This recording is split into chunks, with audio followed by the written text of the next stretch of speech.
Assalamualaikum warahmatullahi wabarakatuh sekalian. Selamat datang kembali di channel Ray Konoha. Bisakah pemuka agama itu bicara politik di rumah ibadah? Bisakah seorang ustadz itu bicara politik atau bahas politik di masjid? Bisakah seorang pendeta itu bahas politik atau bicara politik di gereja? Bisakah pemuka agama itu atau apakah diperbolehkan pemuka agama itu bicara politik di vihara dan lain sebagainya? Bisakah? Jadi di antara sahabat yang nonton video ini tolong bantu saya ya. Tolong bantu jawab gitu. Apakah pemuka agama itu diperbolehkan atau bisa bahas agama di rumah ibadah? Kalau jawabannya diperbolehkan, tolong beri alasannya. Kalau tidak bisa, tolong beri alasannya. Jadi di sini akan bahas ini ya. Kita akan berdiskusi lah gitu. Berdiskusi apakah pemuka agama itu bisa bicara politik di rumah ibadah? Jadi ini adalah keresahan-keresahan saya selama ini ya. Ini adalah unek-unek saya gitu. Saya melihat ya di Konoha itu, ini hanya terjadi di Konoha ya. Semua yang saya katakan di video ini hanya terjadi di Konoha ya. Saya melihat di Konoha itu banyak pemuka agama itu bicara politik di rumah ibadah. Nah yang jadi pertanyaan adalah, bisakah pemuka-pemuka agama itu bicara politik? Kalau saya pribadi ya, jujur dari hati yang paling dalam.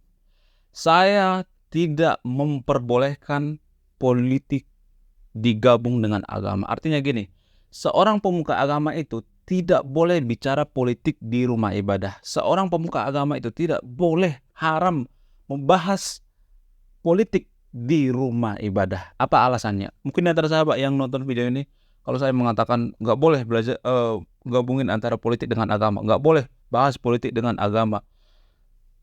Mungkin antara sahabat yang nonton video ini berpikir bahwa saya PKI lah, kamu PKI, kamu anti PKI, kamu anti liberal, kamu sesat, tahu apa kamu tentang agama gitu. Mungkin di antara sahabat yang nonton video ini ya banyak yang berpikir seperti itu.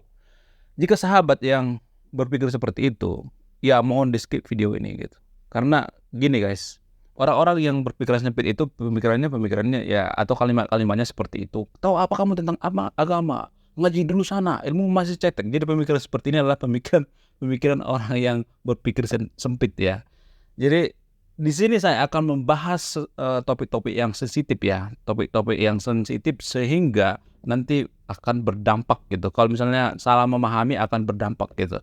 Bagi sahabat yang nonton video ini yang berpikir sempit, mohon di skip aja nggak apa-apa gitu. Karena saya juga tidak mengemis-ngemis, saya tidak hidup dari mengemis-ngemis follower gitu, karena saya sudah hidup berkecukupan gitu. Saya tidak peduli mau video ini tonton atau tidak, saya tidak peduli gitu. Ini hanya unek-unek saya pribadi dari hati saya yang paling jujur gitu. Ini hanya keresahan saya. Kenapa saya bikin video ini? Karena saya prihatin dengan kondisi negeri kita saat ini. Itu tujuan saya, nggak ada yang lain. Bisakah pemuka agama bahas politik di rumah ibadah? Kalau menurut saya pribadi tidak bisa. Saya mengharamkan bicara politik di rumah ibadah. Apa alasannya? Karena gini, politik itu tidak ada yang namanya musuh yang abadi. Di dalam politik itu tidak ada yang namanya pertemanan yang abadi. Yang ada adalah kepentingan pribadi. Nah, dalam politik tidak ada yang namanya musuh yang abadi. Tidak ada yang namanya pertemanan yang abadi. Makanya dalam politik kalau kita perhatikan, kadang sekarang partainya beda gitu. Kadang pindah partai gitu. Kadang sekarang ngomong A, besoknya ngomong B. Jadi politisi kan biasa seperti itu ya. Kalau kita perhatikan di Konoha gitu. Sekarang lawan gitu. Besoknya jadi kawan gitu. Kemarin ngata-ngatain, sekarang jadi teman gitu. Jadi dalam politik seperti itu. Hal yang dinamis atau hal yang lumrah seperti itu. Jadi kalau hal seperti ini dibawa ke agama, maka ini akan terjadi kehancuran guys. Maka akan terjadi kekacauan. Karena apa?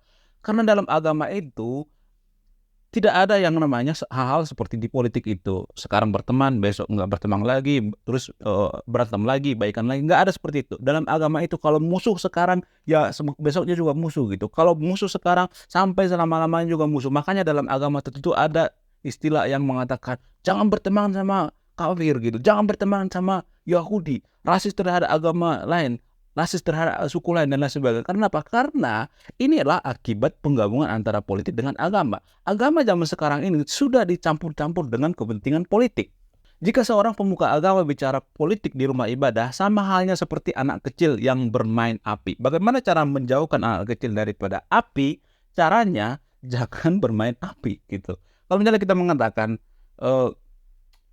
agama itu harus digabung dengan politik, sama halnya dengan anak kecil yang sedang bermain api. Kalau ada pemuka agama yang bicara politik di dalam rumah ibadah, sama halnya dengan guru agama ngomongin politik. Coba bayangkan, guru agama ngomongin ilmu politik. Jadi kalau guru agama ngomongin ilmu politik, buat apa kita bangun universitas jurusan politik, ilmu politik? Buat apa coba? Kenapa nggak digabungin aja universitas jurusan agama dengan jurusan politik? Kenapa harus dipisahkan? Karena ini adalah dua keilmuan yang berbeda. Jadi seorang pemuka agama kalau bicara tentang politik itu sama seperti guru matematika ngajari sejarah. Jadi nggak nyambung gitu. Seseorang yang mengajarkan bukan keahliannya, maka itu tidak akan bisa dibenarkan. Seseorang yang mengajarkan bukan keahliannya, maka itu akan menunggu kehancuran.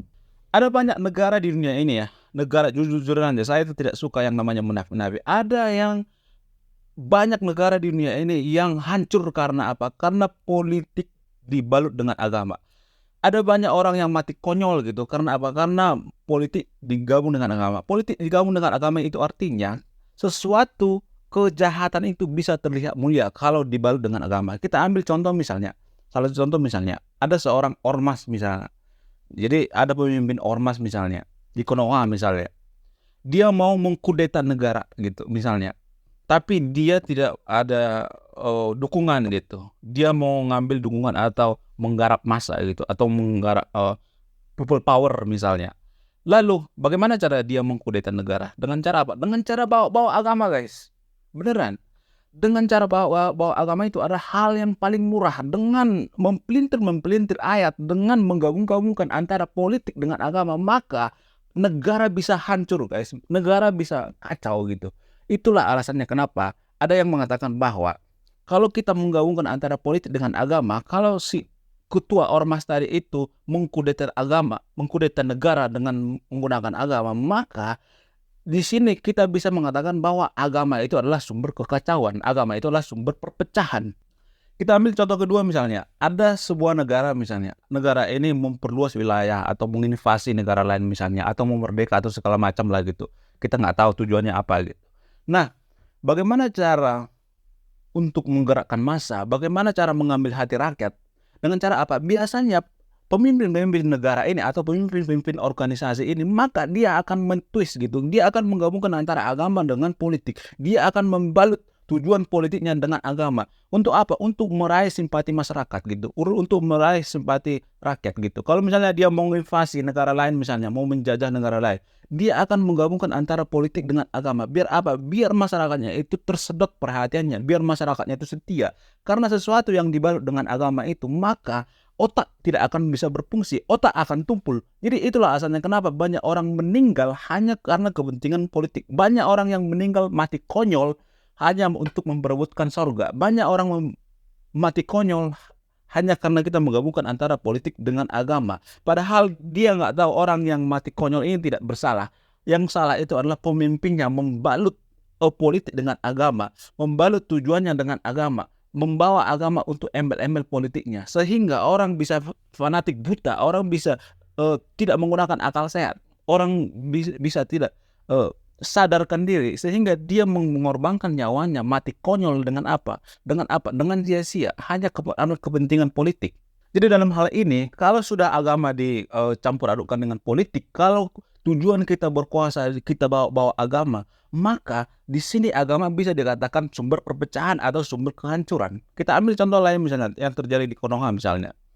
Saya sangat sering melihat ya, jujur-jujuran aja, saya nggak suka yang munafik ya, jujur-jujuran aja. Politisi di Konoha itu kalau mau kampanye nih, bagaimana caranya kampanye atau meraih simpati masyarakat, meraih dukungan masyarakat tanpa menggunakan biaya yang banyak? Maka biasanya para politisi ini akan menggunakan atribut-atribut agama, pergi ke masjid, pergi ke gereja gitu, menggunakan atribut agama, menggunakan peci, menggunakan baju yang berbau agama, menggunakan sorban dan lain sebagainya. Buat apa? Buat mau manipulasi, guys. Itu sebenarnya dia mau memanipulasi. Dari awal pencalonan juga dia sudah memanipulasi. Biar apa? Biar kita pilih gitu. Biar dia seakan-akan dekat sama agama gitu. Padahal dia hanya memanfaatkan agama itu sendiri. Jadi banyak orang yang tertipu ya. para politisi untuk meraih simpati masyarakat itu menggunakan embel-embel agama. Dari awal juga sudah mau manipulasi menggunakan atribut agama, menggunakan baju-baju yang menggunakan agama. Padahal tujuan apa? Tujuannya politik gitu, untuk meraih simpati masyarakat. Ini sangat berbahaya ya. Kalau dari awal juga politisi sudah memanipulasi gitu, sudah membohongi rakyat gitu. Bagaimana mungkin kalau dia sudah menjabat? Jadi secara tidak sadar ya.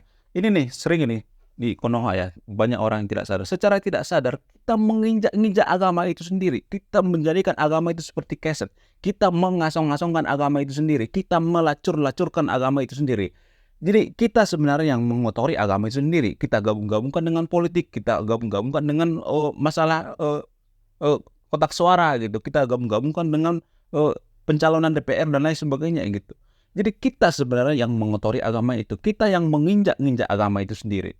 Lalu sekarang apa sisi baiknya gitu? Sekarang kita ambil sisi baiknya ya. Jadi saya tidak hanya melihat dari satu sudut pandang ya. Saya harus melihat dari beberapa perspektif gitu. Tadi kita melihat kelemahan kalau menggabungkan antara agama dengan politik ya. Sekarang kita lihat sisi baiknya. Apa sisi baiknya? Sisi baiknya setelah saya meneliti dan mengamati, ternyata sisi baik antara menggabungkan politik dengan agama itu ada sisi baiknya guys. Apa sisi baiknya? Sisi baiknya yang pertama misalnya, kalau kita nggak punya duit, kita seorang politisi misalnya, kita calon DPR misalnya, tapi kita nggak punya duit. Lalu bagaimana cara kita meraih suara gitu, biar kita menang dalam politik, kontestan politik ini tanpa mengeluarkan duit yang banyak misalnya. Bagaimana cara kita? Seperti yang saya katakan tadi itu, caranya adalah dengan menghubungi pemuka agama, dengan menghubungkan antara politik dengan agama. Cukup ngomong sama pemuka agamanya, saya mau calon. Jadi pengikut kamu tolong pilih saya. Jadi nanti kepentingan apa kamu, nanti saya akan membayar melalui kebijakan gitu. Banyaklah ada proyek gitu segala macam gitu. Jadi cara-cara seperti ini banyak dilakukan oleh politisi di Konoha. Jadi kalau misalnya dikatakan bahwa apakah ini ada sisi baiknya atau sisi buruknya, kalau saya seorang politisi, ya ini buat saya sisi baik loh. Tapi tidak baik untuk masyarakat. Jadi kalau ada yang mengatakan bahwa lebih banyak kebaikan atau lebih banyak kelebihan kalau agama itu digabungkan dengan politik, maka menurut saya pribadi lebih banyak tidak baiknya, lebih banyak kelemahannya kalau kita menggabungkan antara agama dengan politik. Kalau pemuka agama bicara tentang politik di rumah ibadah. Jadi sisi baiknya menurut saya gak ada. Saya sangat mencari gitu. Saya berusaha mencari apa sih sisi baiknya kalau digabungkan antara agama dengan politik. Kalau misalnya ada yang mengatakan, oh biar soleha gitu, biar soleh gitu. Gak ada hubungannya. Gak ada hubungannya antara kesolehan dengan agama, gak ada. Gak ada guys. Justru ya, jujur aja, justru negara yang paling damai di dunia itu adalah negara yang paling religius. Justru negara yang paling damai di dunia itu adalah negara yang tidak peduli dengan agama. Saya harus jujur mengatakan seperti ini. Jadi datanya nanti saya akan tampilkan ya. Saya tidak asal mengatakan seperti ini. Justru negara yang paling tidak peduli dengan agama itu adalah negara yang paling damai seperti Norwegia, Finlandia dan lain sebagainya. Tapi kalau kita melihat misalnya negara paling tidak aman di dunia itu seperti Yaman, Afghanistan, Iran dan lain sebagainya. Itu adalah negara paling tidak aman di dunia. Padahal itu adalah negara yang paling beragama gitu. Jadi tidak ada korelasi antara hubungan agama dengan kesolehan seseorang. Gak ada hubungannya guys. Saya sangat sering melihat orang-orang yang tidak peduli dengan agama. Saya sangat sering tidak melihat orang-orang yang acuh tak acuh dengan agama. Tapi akhlaknya itu melebihi orang yang beragama. Jangan jauh-jauh, kita melihat di Konoha misalnya, ada banyak oknum pemuka agama itu yang memperkaos santrinya, melakukan kejahatan-kejahatan, yang menipu dan lain sebagainya. Enggak semuanya ya, tapi ada banyak orang seperti itu, hanya terjadi di Konoha ya. Saya bahkan melihat ya, orang yang peduli sama agama itu lebih jujur gitu, lebih menjaga reputasinya gitu. Tapi bukan berarti saya menyuruh di atas sahabat ini untuk tidak beragama, bukan itu tujuan saya, bukan. Disclaimer dulu, saya bukan itu tujuan saya. Tetaplah beragama karena beragama itu adalah baik ya. Jadi yang saya pesankan di sini adalah bahwa kalau kita menggabungkan antara agama itu, maka agama itu secara tidak langsung itu kita injak-injak guys, kita kotori gitu. Kita mempergunakan agama itu sebagai topeng kita. Kita tidak menghargai agama itu. Jadi itu alasannya kenapa Eropa memisahkan atau Jepang memisahkan antara agama dengan politik. Biar apa? Biar agama ini jangan dipolitisasi, jangan diinjak-injak, jangan dikotori gitu, jangan digunakan saat kampanye. Kalau misalnya ada yang mengatakan, oh, ada tuh negara Israel misalnya, Israel kan maju walaupun menggabungkan antara agama dengan politik. Oke, sekarang kita lihat konteksnya lebih dalam lagi ya, lebih masuk lagi ya.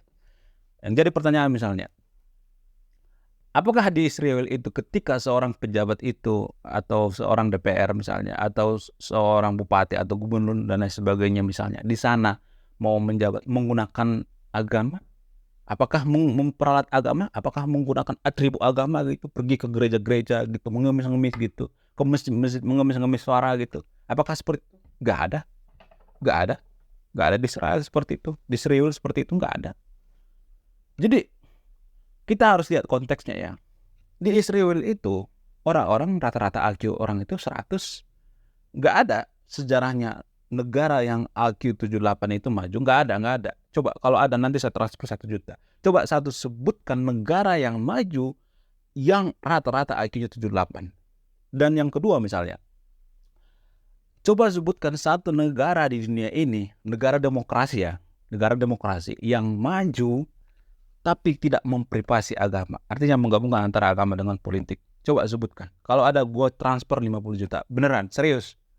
Sebutkan satu negara demokrasi yang maju di dunia ini. Negara demokrasi yang maju ya. Bukan yang mundur ya. Bukan yang menengah ya. Angkatan tapi yang maju.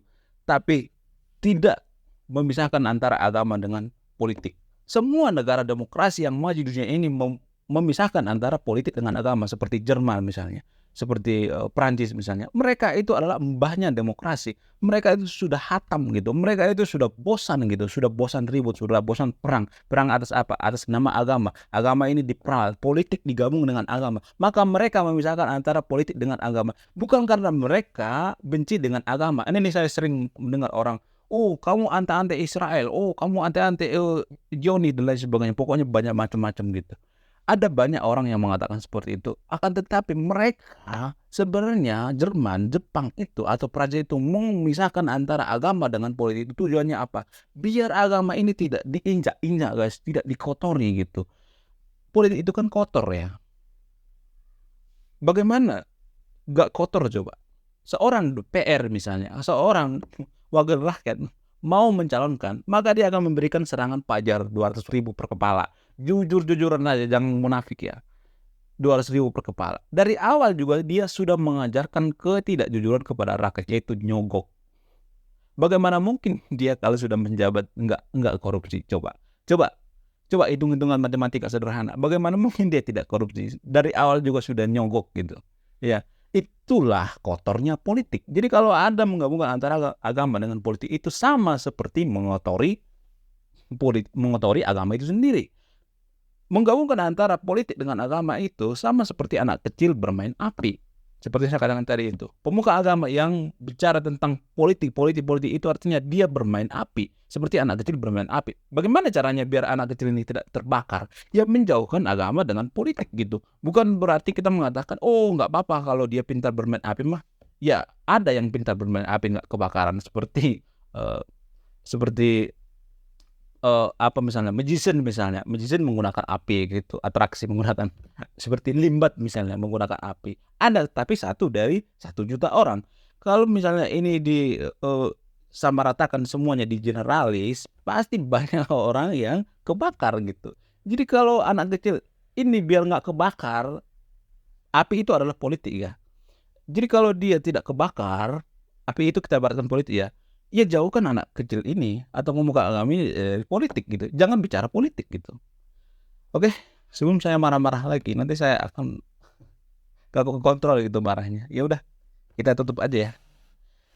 Sebelum saya tutup, saya akan memberikan salah satu pesan moral ya. Pesan moralnya adalah menggabungkan agama dengan politik itu artinya kita secara tidak langsung melacurkan agama itu sendiri, mengotori agama itu sendiri. Saya Ray Konoha, salam rasional.